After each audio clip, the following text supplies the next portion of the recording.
Tyler via email asked, I'm streaming at a church with live music from our choir, and I need to plug my soundboard in. What do you recommend? So this is a really great question. Adam from our production team actually recently did a live stream with live music. It wasn't in a church, but some of the advice that he can give you might help your solution. So I'm going to turn this over to Adam. And Adam, why don't you tell me a little bit about your workflow? Last week, I hosted a show going over a lot of the details of what we did and the workflow that we did going in from the band that we were shooting, which was a live event, and how to bring in audio mixing. But one of the ways that we discover it, one of the most common ways to discover it, is you hook in directly to the audio mixer that the band has or that the venue has, which isn't always possible, don't get me wrong. But because of that, we used a CX10. Do we have the workflow? One right here. Yeah. And the workflow, here we go. Yeah, let me throw that up full screen. This is the workflow that we actually did.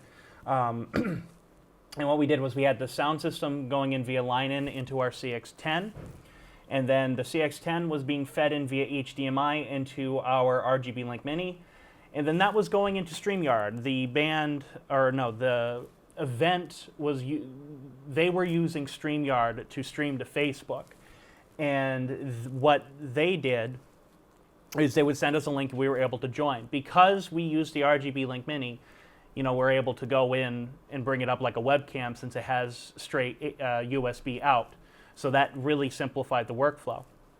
But on a CX10, you also notice that it has XLR inputs on it. If you purchase the CX10 normally, bless you, that would work. However, the sound system didn't necessarily like the XLR out that day. So that's when we went to line-in, which was really simple to just plug into the unit. A lot of units have line-in, including the RGB Link Mini. A lot of video switchers have line-in as well. So don't ever think that you can't do it because you don't have XLR. There's always many other options for that as well, and that includes houses of worship, which I believe was what this question was directed to. They often have sound systems too. If you're discovering that your XLR input isn't working, well, there's always line-in. Cameras always usually have a line-in jack as well, and you can just bring them in via HDMI since audio can travel over HDMI or SDI, whatever it is you're using. Now, I believe we have a couple of other options on here. We sure do. Yeah, just in case, if you're really looking to use XLR, which is what I recommend, by the way. We have the Roland VR1 HD, which that is a good, inexpensive solution where you can plug in audio. You can plug in your audio via XLR. What I like about the VR1 HD is that it also has a built-in audio mixer. So that way, if you have to do some adjusting, because what sounds good outside to everybody in your audience might not necessarily sound good when you're streaming on to YouTube or Facebook or wherever it is you're streaming to. So it's good to have a built-in audio mixer. The other one that we have listed are the Pearl Nano and the Pearl Mini. Both are great solutions. They come with XLR cables. In fact, Oliver, if you could hold one up really quick, I can show them off.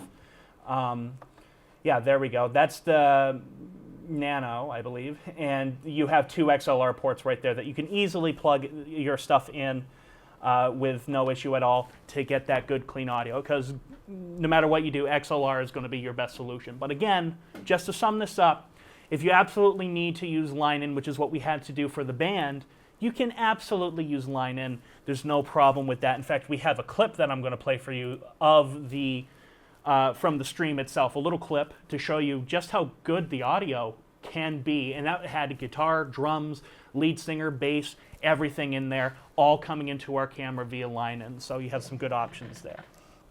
Let me play it right now. Please don't go away.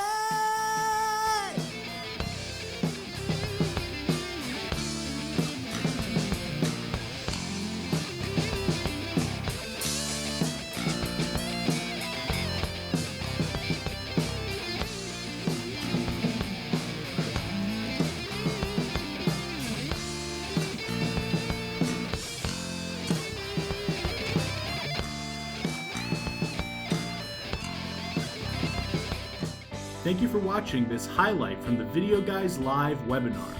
If you like this video or you want to learn more, check out the full webinar in our description, or head on over to videoguys.com for more information.